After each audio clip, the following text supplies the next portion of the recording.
మన జీవితంలో దేవుడు ఎప్పుడు మంచి చేయాలని ఆశపడే దేవుడు అండి.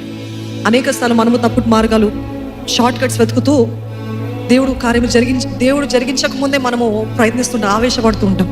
సారా చూస్తారు కదా, దేవుని ఉద్దేశము, ప్రణాళిక, నీకు నీ సొంత గర్భము నుండి నీకు కుమారుడు పుడతాడంటే ఆవేశంతో లేదు it's taking time, so I better take the things matter in my own hands అని అనుకుంది. అందుకనే ఇప్పటి వరకు ఆ నష్టము, దాని ప్రతిఫలం చూస్తున్నాం.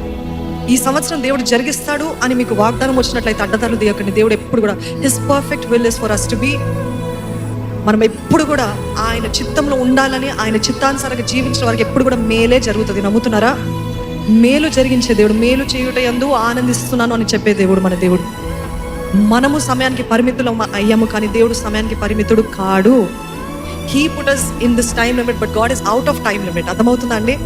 ఆయనకి అంతం ఎలా ఉంటుందో ముందు నుండే, మొదటి నుండే, ఆది నుండే ఎరిగిన దేవుడు. కాబట్టి the end for you, for his perfect will ఏంటంటే మీకు మేలు చేయాలని ఆశ దేవుడికి.